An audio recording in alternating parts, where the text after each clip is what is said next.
നമസ്കാരം, എൻ്റെ എല്ലാ പ്രിയപ്പെട്ട പ്രേക്ഷകർക്കും അഫൽ കിച്ചണിലേക്ക് വീണ്ടും സ്വാഗതം. ഇന്നൊരു ചെറിയ ബിരിയാണി ഉണ്ടാക്കിയാലോ? ഒരു അടിപൊളി റെസിപ്പിയായ ഹൈദരാബാദി ദം ബിരിയാണിയാണ് ഞാൻ നിങ്ങളുടെ മുന്നിൽ ഇന്ന് പ്രസന്റ് ചെയ്യാനായിട്ട് പോകുന്നത്. എങ്ങനെയാണ് വളരെ ടേസ്റ്റി ആയിട്ട് അത് തയ്യാറാക്കി എടുക്കുന്നതെന്ന് നോക്കാം. അപ്പോൾ നമ്മുടെ ടേസ്റ്റിയായ ഹൈദരാബാദി ദം ബിരിയാണി തയ്യാറാക്കുവാനായിട്ട് ആദ്യം നമുക്കൊരു മസാലക്കൂട്ട് റെഡിയാക്കേണ്ടതുണ്ട്. അതിനായിട്ട് ഞാനിവിടെ ഒരു 2-3 കഷ്ണം ചെറിയ കഷ്ണം പട്ടയും, ഒരു പകുതിയോളം ജാതിപത്രിയും, ഒരു 8-10 ഏലക്കായും, പിന്നെ ഒരു 2 തക്കോലം, അതായത് ഒരെണ്ണം ഇതിങ്ങനെ കട്ടായി കിടക്കുന്നതാണ്, അപ്പോൾ 2 തക്കോലം, ഒരു 4 ഗ്രാമ്പു, ഇച്ചിരി ഗരം മസാല. പിന്നെ ഇനി നമുക്ക് വേണ്ടത് ഒരു ബിരിയാണി ലീഫാണ്, ബേ ലീഫ്. അതും കൂടി ചേർത്ത് ഞാനൊന്ന് ജസ്റ്റ് ചൂടാക്കി എടുക്കാൻ പോവുകയാണ്. അപ്പോൾ നമുക്ക് ഈ ബിരിയാണി മസാല ജസ്റ്റ് ഒന്ന് ചൂടാക്കി എടുക്കാം. മീഡിയം ഫ്ലെയിമിൽ വെച്ച്, ഒത്തിരി ഒന്നും ഡ്രൈ ആയി പോകേണ്ട, ചെറുതായിട്ടൊന്ന് ചൂടായി എടുത്താൽ മതി. അപ്പോഴേക്കും ഈ മണമെല്ലാം ഒന്ന് പുറത്ത് വരുന്ന ആ ഒരു ടൈമുണ്ട്, അതാണ് പാകം കേട്ടോ. അങ്ങനെ മനസ്സിലാക്കി ചൂടാക്കിയാൽ മതി. അപ്പോൾ നമ്മുടെ ഈ മസാല ഇതിനകത്ത്, ഈ ബിരിയാണിക്കകത്ത് ഇതിൻ്റെ മസാല വളരെ ഇമ്പോർട്ടൻ്റ് ആണ്. ഇതുപോലെ തയ്യാറാക്കി എടുത്തില്ലെങ്കിൽ ടേസ്റ്റ് എല്ലാം മാറിപ്പോവും. അത് കാരണം ഇതിങ്ങനെ ചൂടാക്കി എടുക്കുക. നന്നായിട്ട് ചൂടാക്കി എടുത്ത് തന്നെ നമ്മൾ പൊടിച്ചെടുക്കുക. പച്ചയ്ക്കൊന്നും പൊടിക്കരുത്, അപ്പോൾ അതിൻ്റെ ഫ്ലേവറിൽ വ്യത്യാസം വരും.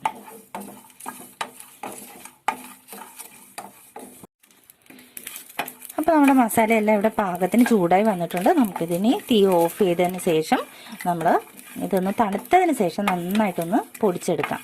ഒത്തിരി അങ്ങ് ഫൈനായിട്ട് പൊടിയേണ്ട ആവശ്യവുമില്ല, അത് ശ്രദ്ധിക്കണം. ഞാൻ കാണിച്ചു തരാം എങ്ങനെയാണ്, ഏതൊരു രീതിയിലാണ് അത് പൊടിച്ചെടുക്കുന്നതെന്ന് നമുക്ക് നോക്കാം. ഇതൊന്ന് തണുക്കുന്നവരെ വെയിറ്റ് ചെയ്തിട്ട് മിക്സിയുടെ ജാറിലൊന്ന് പൊടിച്ചെടുക്കാം. അപ്പോൾ നമ്മൾ മസാല റെഡിയാക്കുമ്പോൾ ഈ ഒരു പാകത്തിന് വേണം നമുക്ക് റെഡിയാക്കി കിട്ടാനായിട്ട്. ഒത്തിരി അങ്ങ് ഫൈനായിട്ട് പൊടിഞ്ഞു പോകരുത്. എന്നാൽ എന്താ സംഭവിക്കുകയെന്ന് വെച്ചാൽ ആ മസാലയുടെ ഒരു കുത്തലുണ്ടാകും. ഏത് ഫുഡ് ഉണ്ടാക്കിയാലും, ഇപ്പോൾ ചിക്കനോ ബീഫോ അല്ലെങ്കിൽ ബിരിയാണിയോ എന്ത് തയ്യാറാക്കിയാലും നമുക്ക് ഈ ഒരു പാകത്തിന് വേണം റെഡിയായി കിട്ടാനായിട്ട്. ഇല്ലെങ്കിൽ അതിൽ ഒരു കുത്തൽ വരാനായിട്ട് സാധ്യതയുണ്ട്. അത് കാരണം ഈ ഒരു പാകത്തിന് റെഡിയാക്കി വെക്കുക. നെക്സ്റ്റ് ഞാനിവിടെ എടുത്തിരിക്കുന്നത് ഒരു 4 സവാളയാണ്. ഒത്തിരി വലിപ്പമൊന്നുമുള്ള സവാളയല്ല, മീഡിയം സൈസിലെ 4 എണ്ണമാണ് എടുത്തിരിക്കുന്നത്. ഇത് ഞാനിവിടെ ഒരു കിലോ, ഏകദേശം 1 കിലോ ചിക്കനകത്താണ് ഞാനിത് ചെയ്തെടുക്കാനായിട്ട് പോകുന്നത്. ആ ഒരു പാകത്തിന് ഈ സവാള മതിയാകും. ഇത് എത്രത്തോളം തിന്നായിട്ട് നമുക്ക് അരിയാനായിട്ട് പറ്റുമോ അത്രത്തോളം കട്ടി കുറച്ച് അരിഞ്ഞതിന് ശേഷം നമുക്കിത് വറുത്തെടുക്കേണ്ടതുണ്ട്. ആദ്യം നമുക്കിതൊന്ന് നുറുക്കിയെടുത്തിട്ട് വരാം. സവാളയെല്ലാം ഞാൻ ഇതുപോലെ തിന്നായിട്ട് അരിഞ്ഞു വെച്ചിട്ടുണ്ട്. ഇനി നമുക്കൊരു പാൻ അടുപ്പത്തേക്ക് വെച്ച് കുറച്ച് ഓയിൽ ഒഴിച്ചു കൊടുക്കാം. ഞാനിവിടെ സൺഫ്ലവർ ഓയിലാണ് യൂസ് ചെയ്യുന്നത്. വെളിച്ചെണ്ണയൊന്നും ആരും ബിരിയാണിക്കകത്ത് യൂസ് ചെയ്യരുത്. അപ്പോൾ ചട്ടിക്കകത്തേക്ക് നമുക്ക് എണ്ണ ഒഴിക്കാം.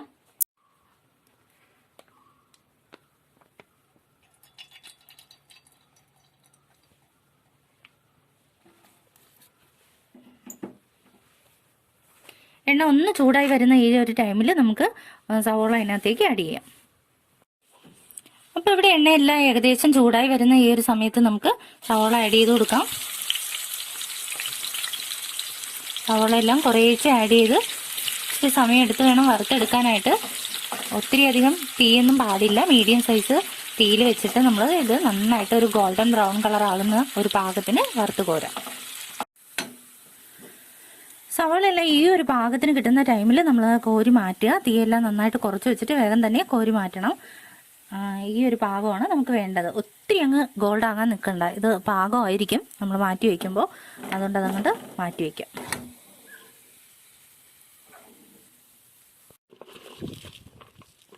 അപ്പോൾ മൂത്ത സവാളയെല്ലാം ഞാൻ മാറ്റി വെച്ചിട്ടുണ്ട്. ഇനി ബാക്കി സവാളയും കൂടി രണ്ടാമത്തെ സ്റ്റെപ്പ് നമുക്ക് അതുപോലെ തന്നെ വറുത്തെടുക്കാം. ഞാൻ ഒത്തിരി അധികം കാണിച്ച് വീഡിയോ ലെങ്ത് ആക്കുന്നില്ല, അതും കൂടി ഞാൻ ആ ഒരു പാകത്തിന് വറുത്തെടുക്കാൻ പോവുകയാണ്.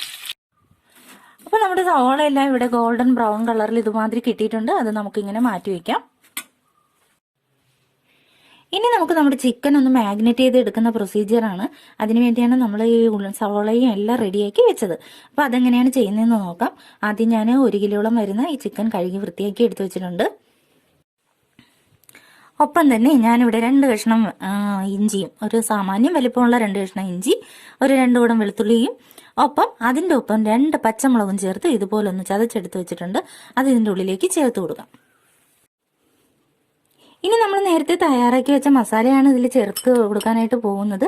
ഇതിൻ്റെ ഒരു 1/4 ഭാഗത്തോളം ഞാനിവിടെ ചേർക്കുകയാണ്. ബാക്കി 1/4 ഭാഗം ഞാൻ മാറ്റി വയ്ക്കുകയാണ്. അത് നമുക്ക് പിന്നെ ആവശ്യമുണ്ട്. അപ്പോൾ അത് ഇതിൻ്റെ ഒപ്പം ചേർത്ത് കൊടുക്കാം. ഇനി ഫ്രൈ ചെയ്ത് വെച്ച സവാളയുടെ പകുതിയോളം നമുക്ക് ഇതിനകത്തേക്ക് ആഡ് ചെയ്യാം. പകുതി മുക്കാലോളം ആഡ് ചെയ്യണം കേട്ടോ. ഞാൻ ഒരു പിടി മല്ലിയില ആഡ് ചെയ്ത് കൊടുക്കുവാണ്. മല്ലിയില നുറുക്കിയത്, ഒപ്പം തന്നെ ഒരു പിടി പുതിനയില നുറുക്കിയതും കൂടി ഇതിൻ്റെ ഒപ്പം ചേർത്ത് കൊടുക്കുകയാണ്. ഇനി നമുക്ക് വേണ്ടത് ഒരു 1/2 സ്പൂൺ മഞ്ഞൾപ്പൊടിയാണ്. ഇനി ഞാൻ ചേർക്കുന്നത് 1 സ്പൂണോളം മുളക് പൊടിയാണ്. മുളക് പൊടി ഒരു 1.5 സ്പൂണോളം ചേർക്കാൻ വേണമെങ്കിൽ ഓരോരുത്തരുടെയും ടേസ്റ്റിനനുസരിച്ച്. ഇവിടെ എരിവ് വളരെ കുറച്ച് മതിയായതുകൊണ്ടാണ് ഞാൻ അങ്ങനെ ചേർത്തിരിക്കുന്നത്. നമ്മൾ 2 പച്ചമുളകും കൂടി നമ്മൾ അതിനകത്ത് ആഡ് ചെയ്തിട്ടുണ്ട്. അതുകൊണ്ട് ഇതിങ്ങനെ തന്നെ മതിയാവും. 1 സ്പൂണ് മല്ലിപ്പൊടിയും കൂടി ഇതിൻ്റെ ഒപ്പം ചേർത്ത് കൊടുക്കാം. ഇനി ഞാൻ 1 സ്പൂണ് ഉപ്പും കൂടി ഇതിൻ്റെ ഒപ്പം ആഡ് ചെയ്യുകയാണ്. ഇനി ഞാൻ ഇതിൻ്റെ ഒപ്പം ചേർക്കുന്നത് 1 കപ്പ് തൈരാണ്.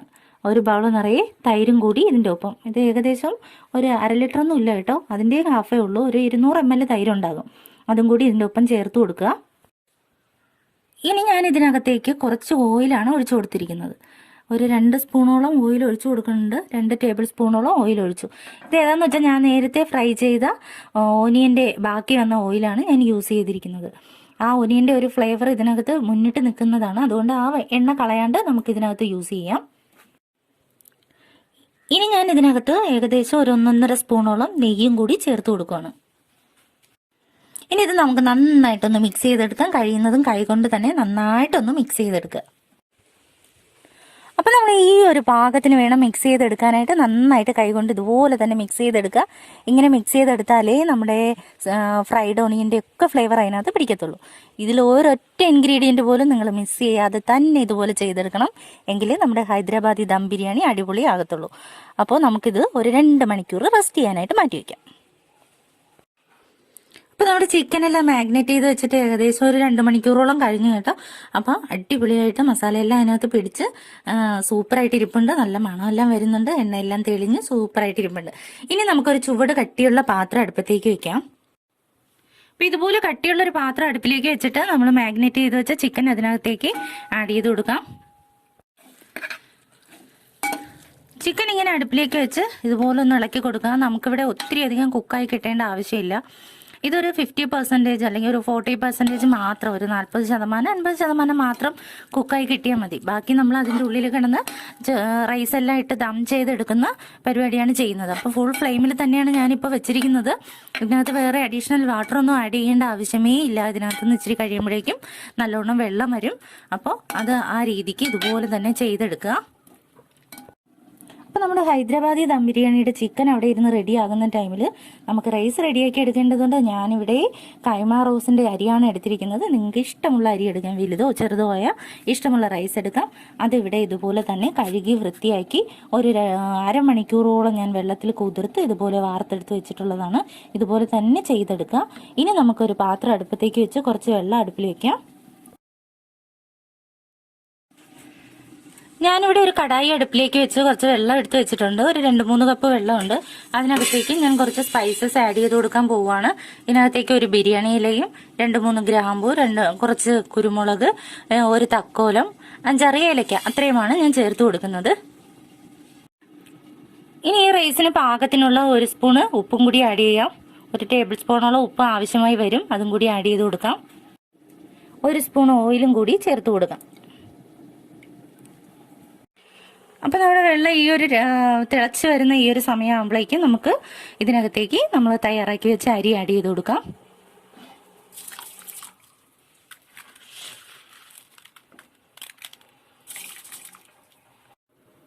അപ്പോൾ അരിയെല്ലാം ഇട്ട് കഴിഞ്ഞു. ഈ ഒരു പാകത്തിന് നമ്മൾ വെള്ളമെല്ലാം ചേർത്ത് നന്നായിട്ട് ഇളക്കി കൊടുക്കാം. അപ്പോൾ ഹൈദരാബാദി ദം ബിരിയാണിയൊക്കെ ചെയ്യുന്ന ഈ ഒരു ടൈമിൽ നമ്മൾ ആലോചിക്കേണ്ട ഒരു കാര്യം, നമ്മുടെ റൈസ് നമ്മൾ ഫുൾ വേവിച്ചിട്ടല്ല എടുക്കുന്നത്. ഇതൊരു 50% വേവ് മാത്രം മതി. ചിക്കനും അതുപോലെ തന്നെ ഒരു 40-50% വേവ് മാത്രം മതി. ആ ഒരു പാകത്തിന് നമ്മൾ മാറ്റിയെടുത്തതിന് ശേഷം നമ്മൾ അതിനെ ഒന്നിച്ച് ദം ചെയ്തെടുക്കുകയാണ് ചെയ്യുന്നത്. എനിക്ക് തോന്നുന്നു ഓൾമോസ്റ്റ് ഫേമസ് ബിരിയാണിയാണ് ഹൈദരാബാദി ദം ബിരിയാണി. അടിപൊളി ടേസ്റ്റിയാണ്. എല്ലാവർക്കും തീർച്ചയായും ഇഷ്ടമാകും. നിങ്ങൾ ഇതുപോലെ തന്നെ ട്രൈ ചെയ്ത് നോക്കുക. നമ്മൾ പല ടൈപ്പിൽ കാണാറുണ്ട്, യൂട്യൂബിലാണെങ്കിലും കടയിൽ നിന്ന് മേടിക്കുമ്പോഴാണെങ്കിലും പല ടേസ്റ്റിൽ കാണാറുണ്ട്. പക്ഷേ ഇത് എനിക്ക് തോന്നുന്നു ഇതുപോലെ തന്നെ തയ്യാറാക്കിയാൽ റിയലി ആയിട്ടുള്ള ടേസ്റ്റ് നമുക്ക് കിട്ടും. അരി വെന്ത് പോകാതെ കറക്റ്റായിട്ട് നോക്കിയെടുക്കുക. ചോറിലെല്ലാം തിള വരുന്ന ഈ ഒരു സമയത്ത് നമുക്കൊരു 5-6 ഡ്രോപ്പ് നാരങ്ങ നീര്, ഏകദേശം 1 സ്പൂണോളം അത്ര മാത്രം മതി. അതും കൂടി ഇതിൻ്റെ ഉള്ളിലേക്ക്, ഒത്തിരി പുളിപ്പൊന്നും ആവശ്യമില്ല, നമ്മൾ തൈരെല്ലാം ആഡ് ചെയ്തിരിക്കുന്ന കാരണം ഒത്തിരി ആവശ്യമില്ല. ഇത് ഏകദേശം ഒരു സ്പൂണോളം ഉണ്ടാവുള്ളൂ. അതും കൂടി ആഡ് ചെയ്ത് നമുക്കൊന്ന് മിക്സ് ചെയ്തെടുക്കേണ്ടതുണ്ട്. ഫ്രണ്ട്സ്, ഒന്ന് പറഞ്ഞോട്ടെ, എൻ്റെ ചാനൽ സബ്സ്ക്രൈബ് ചെയ്യുന്ന ആരും മറന്നു പോകരുത്. നിങ്ങൾ സപ്പോർട്ട് ചെയ്താൽ മാത്രമേ നമുക്ക് ഇത്തരത്തിലുള്ള വീഡിയോകളൊക്കെ ഇട്ട് ഞങ്ങൾക്ക് അടിപൊളിയായിട്ട് നിങ്ങളെയും കാണിക്കാനായിട്ടുള്ള ഒരു പ്രചോദനം കിട്ടത്തുള്ളൂ. അപ്പോൾ തീർച്ചയായും സപ്പോർട്ട് ചെയ്യുക. കൂടെ തന്നെ ആ ചെറിയ ബെൽ ബട്ടൺ അമർത്തി ഓൾ എനേബിൾ ചെയ്യാൻ മറക്കരുത്. വീഡിയോ ഇഷ്ടമായാൽ ലൈക്ക് ചെയ്യാനും ഷെയർ ചെയ്യാനും കമൻറ്റ് ചെയ്യാനും ഒക്കെ ആരും തന്നെ മറന്നു പോകരുത്. അങ്ങനെ നമ്മുടെ ഹൈദരാബാദി ദം ബിരിയാണിയുടെ റൈസ് ഇവിടെ സൂപ്പറായിട്ട് വെന്തുകൊണ്ടിരിക്കുകയാണ്. നമുക്കൊരു 5 മിനിറ്റ് വെയിറ്റ് ചെയ്യാം. ഞാനിവിടെ ചിക്കൻ മൂടി വെച്ചിട്ട് ഏകദേശം 5 മിനിറ്റോളം ആയി. അതിനകത്തുനിന്ന് കുറച്ച് വെള്ളമെല്ലാം വന്ന് തുടങ്ങി. ഇനി ഒരു 10 മിനിറ്റ് കൂടി ആകുമ്പോഴേക്കും, ഏകദേശം 10 മിനിറ്റ് വേണ്ട, ഒരു 5 മിനിറ്റ് കൂടി ആകുമ്പോഴേക്കും ഒരു 50% വേവായി കഴിയും. അത്രയും നേരം മാത്രം നമ്മുടെ ചിക്കൻ ഇങ്ങനെ വെച്ചിരുന്നാൽ മതിയാകും. അപ്പൊ ചിക്കനെല്ലാം ഇവിടെ 50%-ഓളം വെന്ത് അടിപൊളിയായിട്ട് കിട്ടിയിട്ടുണ്ട്. ഈ ഒരു പാകത്തിന് വേണം നമുക്ക് കിട്ടാനായിട്ട്. അതിൽ നിന്ന് ആവശ്യത്തിന് വെള്ളമെല്ലാം വന്ന് അങ്ങനെ ഇരിപ്പുണ്ട്. ഇനി നമ്മുടെ റൈസ് എന്തായെന്ന് നോക്കാം.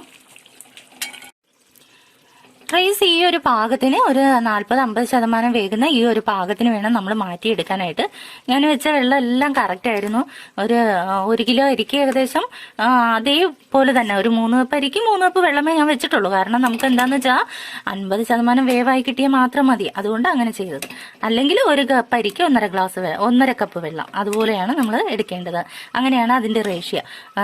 നമ്മൾ ഫുള്ളായിട്ട് വേവിച്ചെടുക്കുകയാണെങ്കിൽ അത് ഞാൻ പിന്നീട് അവസരത്തിൽ പറഞ്ഞു തരാം. അപ്പൊ ഇനി നമ്മൾ എന്താ ചെയ്യുന്നതെന്ന് വെച്ചാൽ റൈസിന്റെ തീയെല്ലാം ഓഫ് ചെയ്തു. റൈസ് ഈ ഒരു പാകത്തിന് കിട്ടിയിട്ടുണ്ട്. ഇനി നമുക്ക് ദം ചെയ്യുന്ന പ്രൊസീജിയറാണ് ഇത്. ഞാൻ നേരത്തെ ചിക്കൻ പുരട്ടിയ സമയത്ത് നമ്മൾ ഫ്രൈ ചെയ്ത ഒണിയൻ മാറ്റി വെച്ചില്ലേ, ഒരു പകുതിയോളം അല്ലെങ്കിൽ ഒരു 1/4 ഭാഗത്തോളം ഞാൻ മാറ്റി വെക്കാൻ പറഞ്ഞു. ആ ഒണിയനും നമ്മുടെ ഒരു 1/4 ഭാഗത്തോളം മസാലയും മാറ്റി വെച്ചിരുന്നു. അതിവിടെ ഇരിപ്പുണ്ട്. അത് നമുക്കിപ്പോൾ യൂസ് ചെയ്യേണ്ടതാണ്.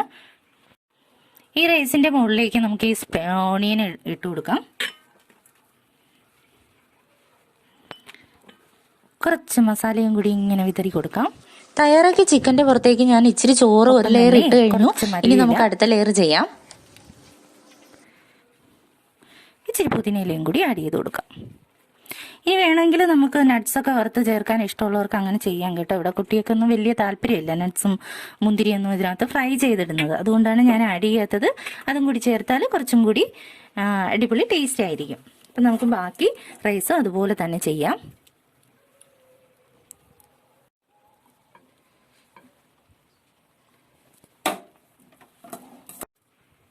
ബാക്കിയുള്ള റൈസും കൂടി ഇതുപോലെ ചെയ്ത് കഴിഞ്ഞു. ഇനി നമുക്ക് ബാക്കി വന്ന അതേ രീതിയിൽ തന്നെ ഒണിയൻ ചേർത്ത് കൊടുക്കാം. ഈ ഫ്രൈഡ് ഒണിയനാണ് ഇതിൻ്റെ ശരിക്കുള്ള ടേസ്റ്റ്. നമ്മൾ ഫ്രൈ ചെയ്താണ് ചേർക്കുന്നത്, അല്ലാതെ വഴട്ടിയല്ല. അപ്പോൾ അതങ്ങനെ തന്നെ സ്കിപ്പ് ചെയ്യാതെ ചെയ്യണം. ഇനി നമുക്ക് ഇച്ചിരി മല്ലിയില വീണ്ടും വിതറി കൊടുക്കാം. പുതിനയിലയും കൂടി ചേർത്ത് ഓരോരുത്തരുടെ ടേസ്റ്റ് അനുസരിച്ച് ആവശ്യത്തിന് വിതറി കൊടുക്കാം. മല്ലിയിലയുടെയും പുതിനയിലയുടെയും ടേസ്റ്റ് ഉള്ളത് വളരെ ടേസ്റ്റിയാണ്, ഹെൽത്തിയാണ്. അപ്പോൾ അതങ്ങനെ ചെയ്യാം. നമ്മൾ ബാക്കി വെച്ച മസാലയുടെ പൊടിയും കൂടി ഇതുപോലെ വിതറി കൊടുക്കാം.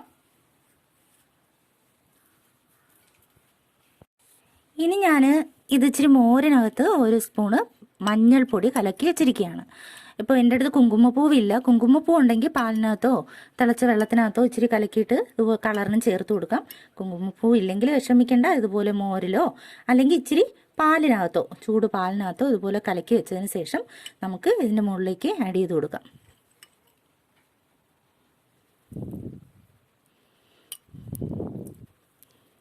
ഇതൊരു കളർ കിട്ടാൻ വേണ്ടി മാത്രമാണ് ഇങ്ങനെ ചേർത്ത് കൊടുക്കുക. അപ്പോൾ ഒന്ന് ഓർത്തോളുക, നമ്മുടെ ചിക്കനും റൈസും 50% മാത്രമേ ഇപ്പോൾ വെന്തിട്ടുള്ളൂ. അപ്പോൾ ബാക്കി ഈ സ്റ്റീമിലിരുന്ന് കുക്കാവണം. അങ്ങനെയാണെങ്കിൽ ഇത് സിമ്മിലാക്കി വെച്ചതിന് ശേഷം നല്ലവണ്ണം മൂടി വെച്ച് ഒരു 10-15 മിനിറ്റോളം നല്ല സിമ്മിൽ അങ്ങനെ തന്നെ ഇരിക്കുക. ഞാൻ ഇതുപോലെ മൂടി വെച്ചിട്ടുണ്ട്. ഇനി അതിൻ്റെ മുകളിലേക്ക് ഒരു വെയിറ്റും കൂടി വെച്ച് കൊടുക്കുകയാണ്. വെയിറ്റ് സാമാന്യ ഇച്ചിരി വെയിറ്റുള്ള ഇതുപോലെ ഇടികല്ലോ അങ്ങനെ എന്തെങ്കിലും ഉണ്ടെങ്കിൽ അരകല്ലിൻ്റെ ചെറുതോ അങ്ങനെ എന്തെങ്കിലും ഉണ്ടെങ്കിൽ എടുത്ത് വയ്ക്കുക. അപ്പോൾ സ്റ്റീം പുറത്തേക്ക് പോകില്ല.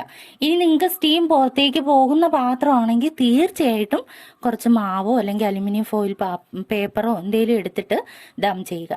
അപ്പോൾ ഇത് ഞാൻ ഈ ഒരു മെത്തേഡാണ് കാണിക്കുന്നത്. ഇനി മാവ് വെച്ചിട്ടൊക്കെ ദം ചെയ്യുന്നത് അടുത്തൊരു വീഡിയോയിൽ നമുക്ക് കാണാം.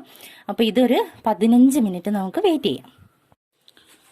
അപ്പോൾ ബിരിയാണി ദം ചെയ്ത് വെച്ചിട്ട് കറക്റ്റായിട്ട് 15 മിനിറ്റ് ആയി കഴിഞ്ഞാൽ നമുക്കിതൊന്ന് ഓപ്പൺ ചെയ്ത് നോക്കാം.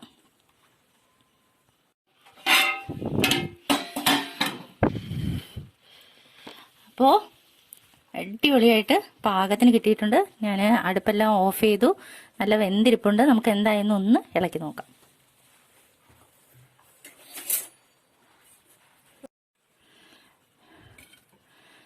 റൈസെല്ലാം പാകത്തിന് തന്നെ കിട്ടിയിട്ടുണ്ട്. ഇത് ശരിക്കും ഇനി ഒരു അരമണിക്കൂർ കഴിഞ്ഞിട്ടേ സെർവ് ചെയ്യാവൂ. എന്നാൽ മാത്രമേ അതിൻ്റെ റിയലി ആയിട്ടുള്ള ടേസ്റ്റ് എല്ലാം വരികയുള്ളൂ.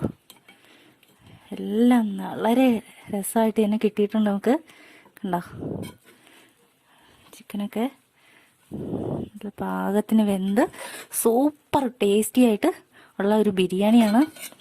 മണം കാരണം ഒരു രക്ഷയുമില്ല. തീർച്ചയായും നിങ്ങൾ ഇതുപോലെ തന്നെ ട്രൈ ചെയ്ത് നോക്കുക. നിങ്ങൾക്ക് ഇഷ്ടമാകും, അതിലൊരു സംശയവും ഇല്ല. ഇതുപോലെ ഈ ബിരിയാണി ഇങ്ങനെ തയ്യാറാക്കിയാൽ ഇഷ്ടമാകാത്ത ആരും തന്നെ ഉണ്ടാവില്ല. സക്സസ് ആയി കിട്ടും, ഉറപ്പാണ്. Thanks for watching.